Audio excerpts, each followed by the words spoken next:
Doctor, te saludamos con mucho gusto para escuchar tu lectura de todo esto. ¿Qué sí y qué no finalmente? ¿Con qué nos debemos de quedar? Gracias, Pepe. Buenas noches. Mira, lo primero es, sí, no salió la reforma constitucional. La reforma constitucional fue bloqueada por la oposición, los diputados del PRI, que en su momento habían votado con lo de la Guardia Nacional, votaron en contra, y eso llevó al plan B. ¿Cuál es la gran diferencia entre el plan A y el B? Que en el plan A le cambiaban el nombre al INE, le cambiaban la forma de integración de los consejeros, se cambiaba la fórmula de reparto de los diputados, se volvían puros diputados de representación proporcional, 300, en fin, eran cambios mucho más de fondo. En el plan B, que es una reforma legal, que por supuesto toda reforma legal, como decía el senador Monreal, tiene que estar congruente con la Constitución, y eso le tocará a los constitucionalistas analizarlo con cuidado cuánto de lo que en esta reforma se puso es o no constitucional, pero de todos modos no trae estas grandes transformaciones que traía la reforma constitucional. ¿Qué sí trae? Y eso es muy importante tenerlo presente. Lo primero es un cambio muy importante en lo que yo creo que detonó el enojo de Morena con el INE, que fue aquella decisión que en su momento comentamos, Pepe, cuando el INE primero y luego el Tribunal Electoral decidieron que por exceso de gastos en la precampaña, tanto el candidato de Morena para Guerrero como para Michoacán, en el primer caso el senador Salgado Macedonio, habían violentado la ley y que por lo tanto se les cancelaba la candidatura.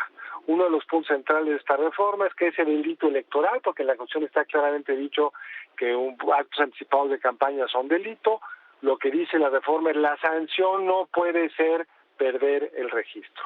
Es decir, hemos visto, lo has reportado, lo hemos discutido, que las corcholatas andan muy movidas y supongo que están queriendo cuidar que no vaya a pasar lo que sucedió con estos candidatos. Lo segundo, Pepe, que es lo más general, es un cambio importante en cómo funciona el INE, cuántos recursos tiene, cómo se organiza administrativamente. El INE ha logrado construir un servicio profesional de carrera, que es el que cuando vamos a sacar nuestro INE decimos, qué bien funciona, que no funciona así en general el gobierno.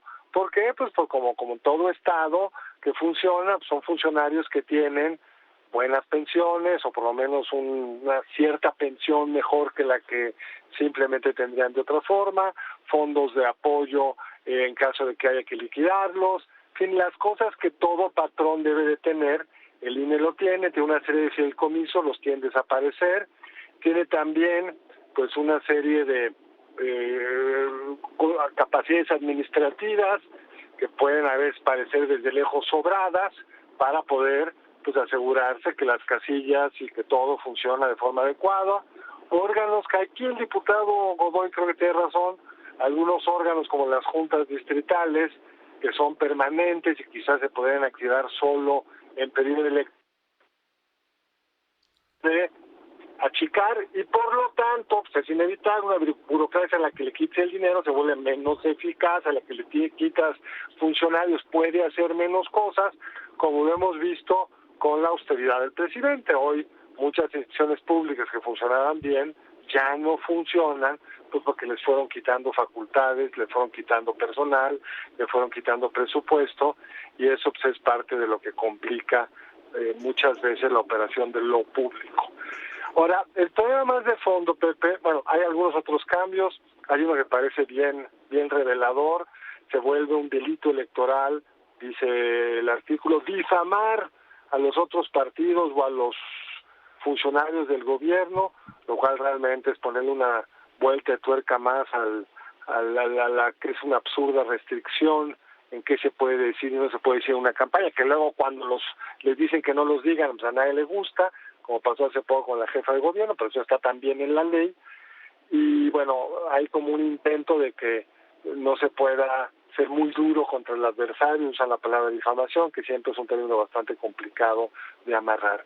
Y finalmente, Pepe, yo creo que podríamos ir a muchos más detalles, pero el asunto de fondo acá es, las reformas electorales en México siempre habían sido en conjunción, oposición, gobierno, para darle más garantías a la oposición, para generar un piso más parejo.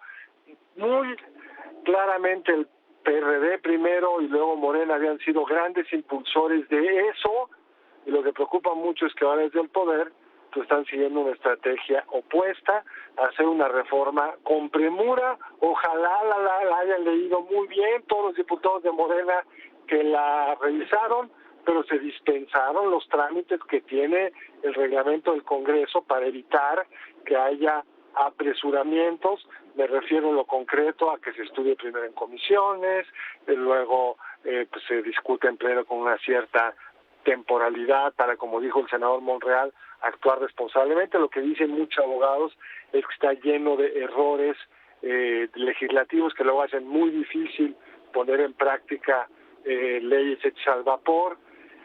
No se debería legislar así, menos en algo tan importante como es la disputa por el poder a través de los procesos electorales. Esto se tiene que buscar en los tiempos correctos, que es cuando arranca un sexenio, y siempre, insisto, para darle espacio a los agravios de la oposición. Gracias, Carlos, gracias por esta primera lectura primera. Ya ahondaremos en su momento con mayores detalles específicos. Que estés muy bien, doctor.